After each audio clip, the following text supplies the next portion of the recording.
Amigas y amigos, ¿cómo están? Gracias por acompañarnos una vez más en su programa pensado para usted y toda su familia.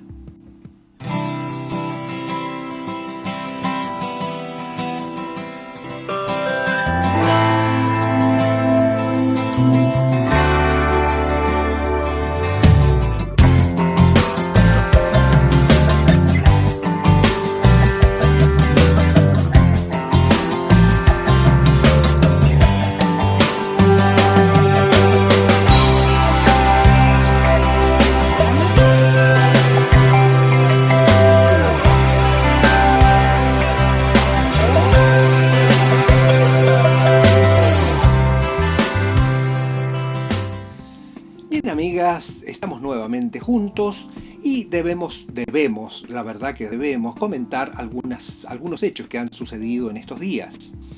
Y esto tiene que ver, por supuesto, con la Municipalidad de San Carlos de Bariloche, con su Poder Ejecutivo y la Intendenta María Eugenia Martini, que ella no descansa en hacer cosas que no tienen nada que ver con el gobernar una ciudad.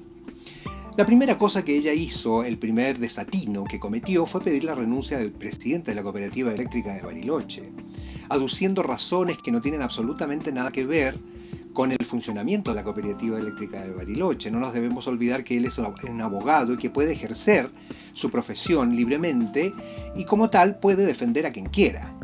Ahora, de ahí a pedirle la renuncia porque un cliente no le gusta a la señora María Eugenia Martini ya es otra cosa.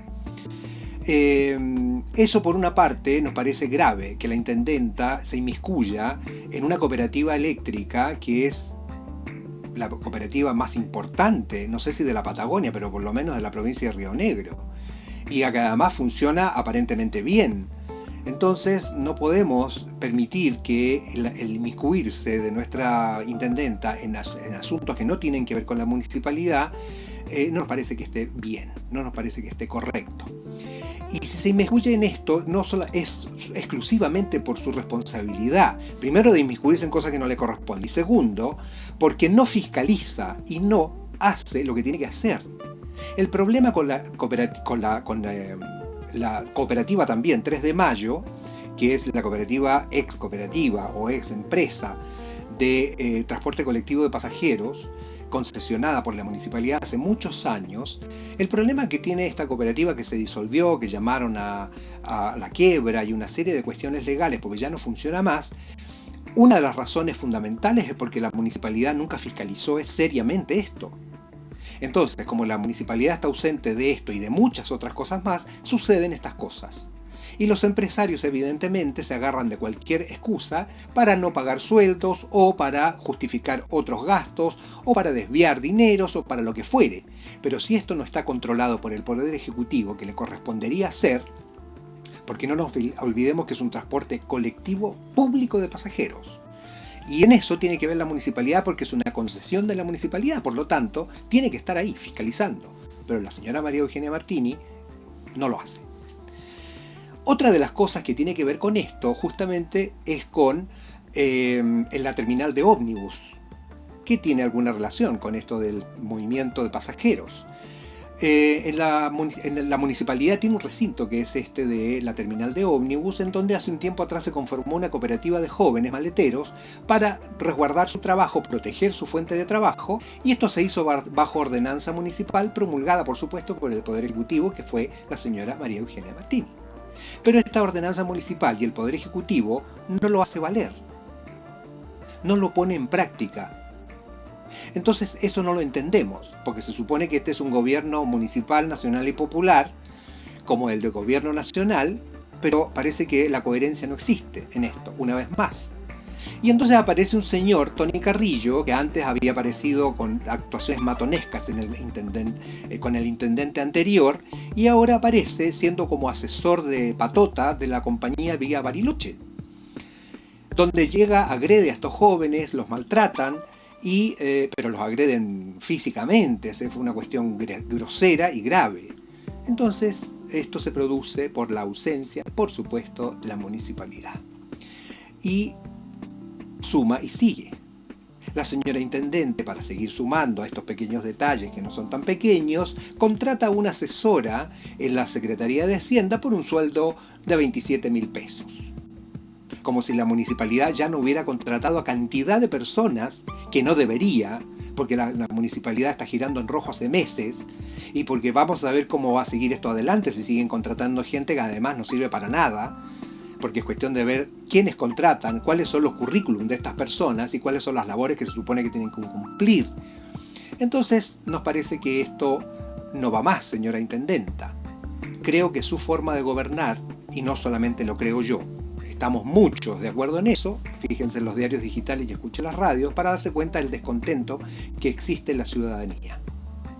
Entonces creemos que no corresponde este tipo de situaciones, no se puede gobernar de esa manera, porque si usted pretende, como cuentan en los pasillos de por ahí, de Viedma y de por acá también, usted querría llevar este desgobierno y estos desatinos a la provincia, ¿no? Como posible candidata a la gobernación o a la vicegobernación de nuestra provincia. Entonces, ¿vamos a exportar de Bariloche la ineficiencia? No lo sabemos.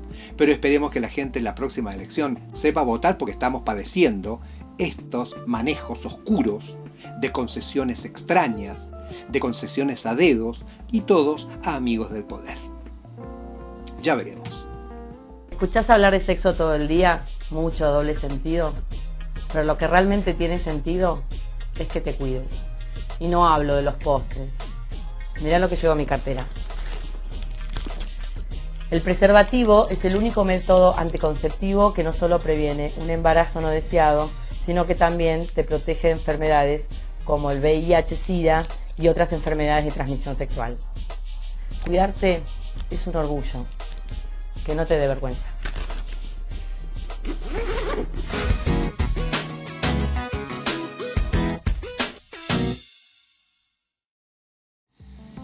Bien amigos, y esto es como una crónica de un hecho anunciado. Lamentablemente se produjo, afortunadamente fue mínimo, pero se produjo el desplome, el derrumbe de un techo del Hospital Zonal que no tiene muchos años de construcción, es prácticamente nuevo. Y se viene abajo un techo en un horario afortunado, digo, porque no había usuarios, no había pacientes, no había público. En el segundo subsuelo del hospital se desplomó por falta de mantención. Pero el director nuevo del hospital, el señor Comay, livianamente dice que esto es un hecho anecdótico, que no pasa nada. Ahora yo me pregunto, si esas varillas que están colgando, que ustedes pueden ver, se le hubiera caído en la cabeza de punta a una persona discapacitada en una silla de ruedas o a un enfermo que va transitando hacia los rayos o hacia los aparatos donde se hace diagnóstico, no habría sido anecdótico, señor director. Habría sido una tragedia mayúscula y el responsable habría sido usted. Entonces, esta forma de dirigir un hospital no es la que nosotros esperábamos. Ya lamentablemente lo habíamos anunciado y se cumplió. Entonces, si vamos a dirigir un hospital donde se mueven, transitan cientos de personas por día y no se hace una mantención adecuada, se puede llegar a producir otro accidente, sobre todo en esta época en donde se acumula hielo, nieve y sobre todo si no hay mantención en los exteriores del hospital. Prevengamos. Eso es la tarea de la salud pública, señor director. Prevenir accidentes, prevenir enfermedades, y la salud pública está para eso, para atender y prevenir, no para causar daño. Ah, qué bonito es el amor. Maravillosa etapa. Mariposas revolotean por tu estómago. Cupido te lanza una flecha, ¡zas!, directo al corazón. Escribís cosas tiernas, dulces, cursis. Renovás la ropa interior. Hasta la música del bondi te conmueve. Le contás a todos tus amigos. Aflojás con las facturas. No podés dormir. Andás hecho un pavo. En el amor, no hagas pavadas. Si vas a estar con alguien, usá preservativo. Y si tenés dudas, hacete el test de VIH-Sida. Cuidándote vos, cuidás al otro. Hoy, querida mía, hagamos el amor con alegría, tratemos de vivir.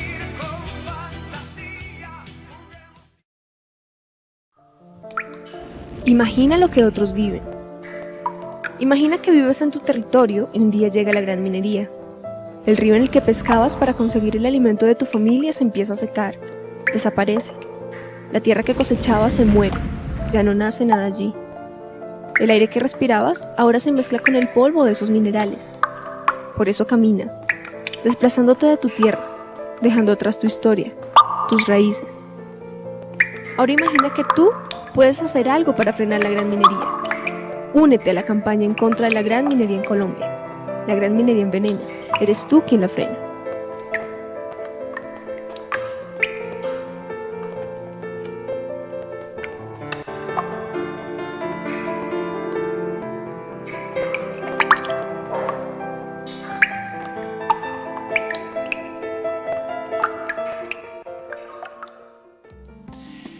Amigas, y como de prevenir estamos hablando en el bloque anterior, tenemos que seguir insistiendo en esto de prevenir males mayores. Y una de las cosas que causa males mayores es justamente la megaminería. Y en estos días hay una movilización mundial en contra de esta forma de extracción de nuestras riquezas que van a enriquecer las arcas de los países más poderosos. Esa es otra grave contradicción del gobierno nacional y popular de la doctora Cristina Fernández de Kirchner de entregar nuestras riquezas a las grandes corporaciones mineras, así como también entrega la independencia alimentaria a Monsanto. En este caso le entrega nuestras riquezas a Barrick Gold y tantas otras mineras que se encargan de saquear el país para dejar destrucción, muerte, cesantía, absoluto desempleo y vulnerabilidad a los pueblos originarios, porque en sus tierras es donde están estas riquezas.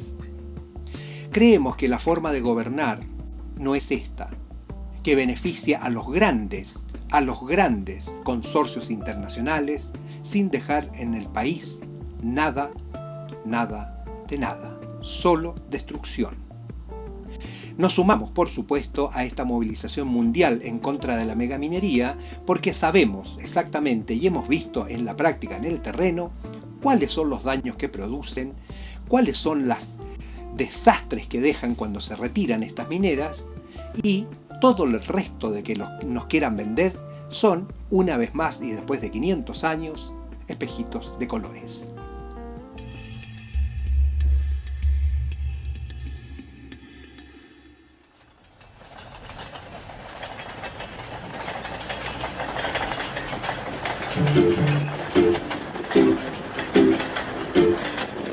Bueno, le podría comentar, por ejemplo, que el proyecto Bajo de la Lumbrera, que es uno de los grandes emprendimientos mineros que se iniciaron en Argentina, es un proyecto, bueno, ya es una mina obviamente, de cobre y oro.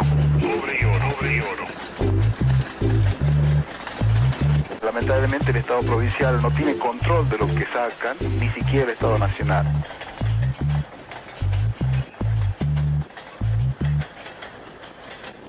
¿Cómo se llama la empresa? Minera Lumbrera. Minera La Lumbrera, así le pusieron. Así. Pero la razón social de los canadienses... Yo sé que es una empresa mayoritaria de acciones por una empresa Strata, sí, suiza. Ajá.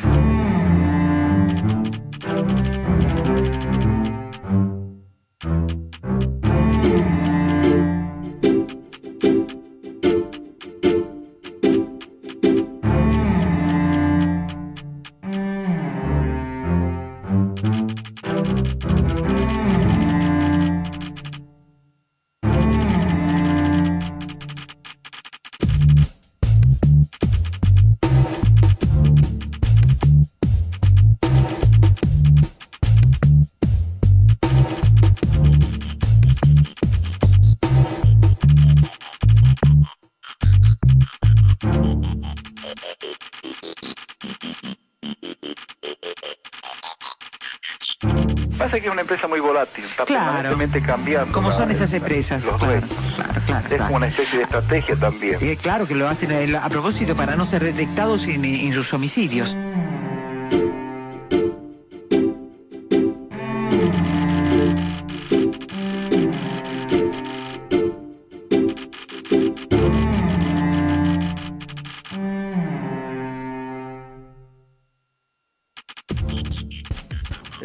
acueducto que va de Catamarca a Tucumán, en donde lleva un porcentaje de agua, precisamente para que se movilice, si no se obstruiría. Cuando llega a Tucumán, tiene que sacarle esa agua y dejarla con un mínimo de humedad para que no se volatilice, digamos, por el viento. No se olviden que esto hay que cargarlo en vagones de trenes, a su vez eso va a Santa Fe para ser embarcado ahí en el puerto de San Lorenzo. Ese líquido, de hecho, está contaminado porque está en contacto con ese mineral, con ese concentrado. Ese líquido al principio se lo volcaba directamente sobre un canal que le llamaban DP2, creo, que corría al lado del río Salín. Y luego tuvieron que construir esa planta de tratamiento para no tirar ese líquido en forma cruda. Eso se hizo, creo que después de 2 años de la explotación en sí.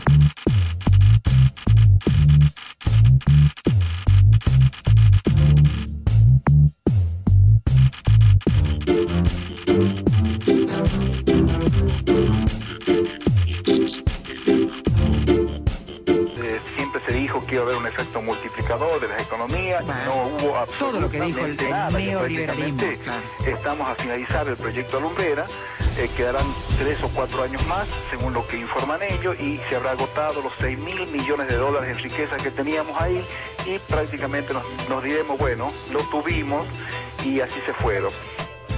De cada 100 dólares que generan nuestros recursos minerales, a Catamarca le queda $1.20. Ellos nos quieren matar con la contaminación, porque ahí en la plaza hay mineral. Uranio, mercurio, plomo. La conclusión que arribo es que realmente existe una conexión hidráulica entre el dique de Colas y el río Bisbis. Es decir, que todas las soluciones que provienen y que se forman en ese lugar de residuo, de posición final de la planta de tratamiento, va en definitiva a terminar en el río Bisbis. Y como ese río tiene agua, un torrente, lo va a movilizar aguas abajo hasta lo que se conoce como campo de Andalgalá, que es una reserva de agua dulce también muy importante. Esa agua busca el menor nivel y va saliendo por los manantiales, por los arroyos, va saliendo por todos lados. Y cuando sale, está envenenado. Y lo peor es que la persona que lo bebe o que lo usa para cocinar o para regar, ignora eso. Y se va envenenando inconscientemente. Y toma cáncer, se muere por envenenamiento directo. Y eso se ha originado allá arriba en una mina. Y queda, no se extingue, queda ahí adentro hasta que sale. En el futuro la empresa dice que va a instalar o va a cubrir todo el dique de Colas con una cobertera, un material impermeabilizante, pero hay que cubrir cerca de entre 700 y 900 hectáreas con 1,5 metros de relleno. Lo que lo veo poco práctico, porque estas empresas offshore, cuando procesen el último mineral, al día siguiente se van y se desintegran.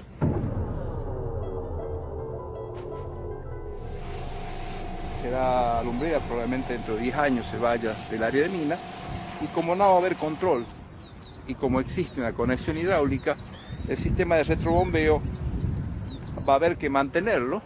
Se va a necesitar mucho dinero porque hay cerca de 15 bombas que están funcionando permanentemente, están chupando las filtraciones y las mandan nuevamente al dique. Y bueno, la pregunta es quién va a pagar esa energía. Probablemente termine colapsando, no por una cuestión técnica, sino por una cuestión económica. Esto es un regalo, la herencia que van a tener nuestros hijos y nuestros nietos, a cambio de nada, porque se llevan todo y no pagan nada. Lo normal a los 5 años es que quieran ser superhéroes o astronautas. Lo normal a los 8 años es que quieran ser veterinarios o deportistas. Lo normal a los 11 años es que quieran ser estrellas del pop. Lo normal a los 13 años es que se inicien en el consumo de alcohol. Y esto no debería ser normal.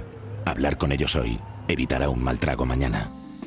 Hace unas semanas atrás, amigas y amigos, estuvimos, a petición de una directora de un colegio nocturno de nuestra ciudad, dando talleres, un ciclo de talleres de prevención de adicciones, justamente a demanda de este colegio, en donde hay problemas con de los adultos con sus hijos que acuden a estos colegios. Digo, los adultos concurren a este colegio y ellos tienen hijos. El problema de las adicciones en nuestra ciudad de Bariloche es bastante serio, y poco serias las campañas que se hacen porque no hay campañas.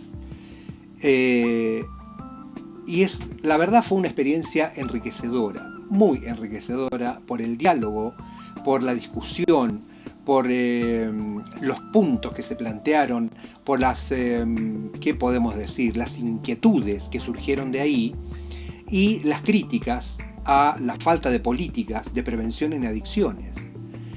Y esto no es un tema menor, y eso es un tema que nos interesa como comunidad, como ciudad, como provincia y como país.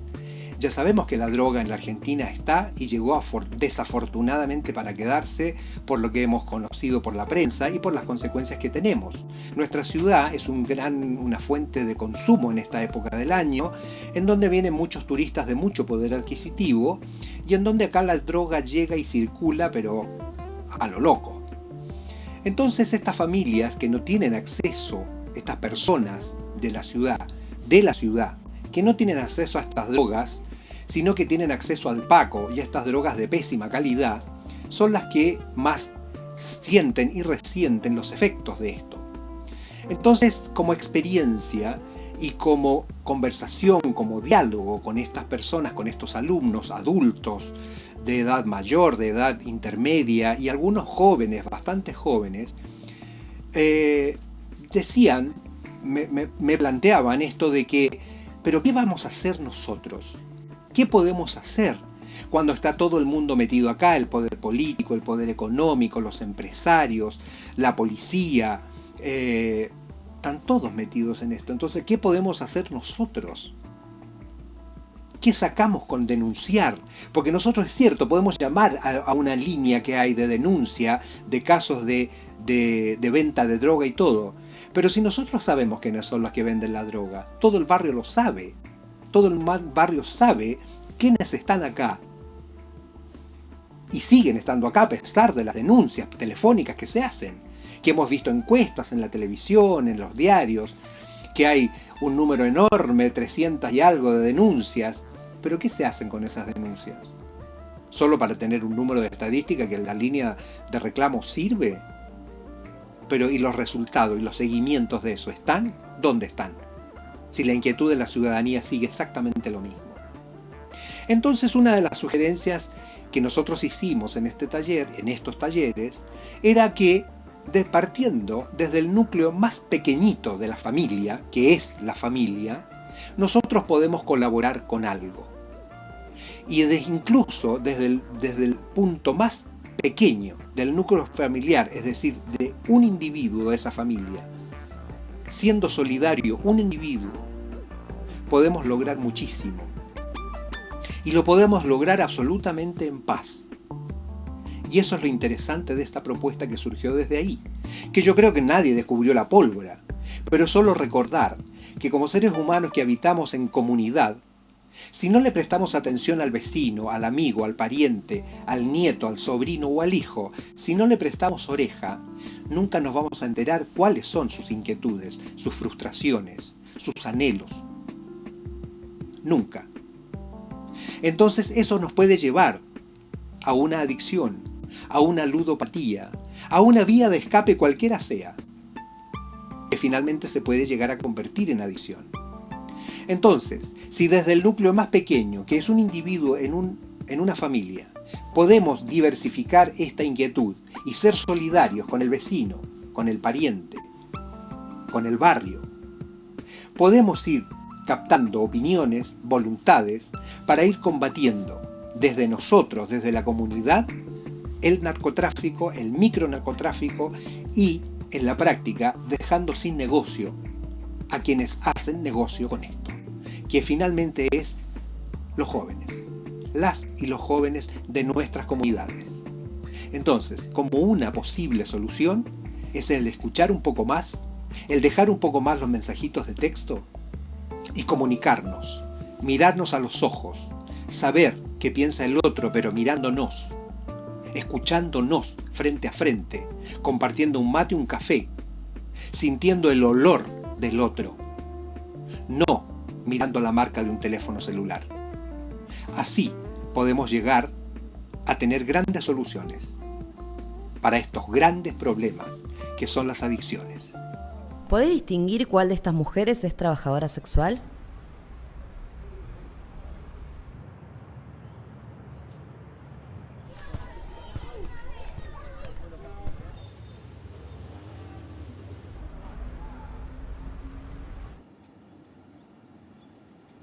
Todas. Si somos iguales, ¿por qué discriminarnos? Amar, mujeres en acción por sus derechos. Y bien amigos, hemos llegado al final de nuestro programa con la sugerencia habitual que nosotros hacemos, que es para que usted disfrute de una muy placentera relación sexual, para que sea con seguridad, con todo el relajo del mundo, por la tranquilidad de usar un preservativo, disfrútela. Disfrute la relación sexual, cualquiera sea, con quien quiera usted, y hágalo con un preservativo o varios, para que no tengamos inconvenientes en nuestra salud en un futuro. Y esto de cuidarnos todos, tiene que ver con lo que acabamos de decir en el bloque anterior. El escucharnos, el respetarnos, el prestar oreja, el prevenir. Y esto es una muy buena forma de prevenir muchas infecciones de transmisión sexual y muchas pesadillas que podrían llegar posteriormente. Hasta una próxima oportunidad.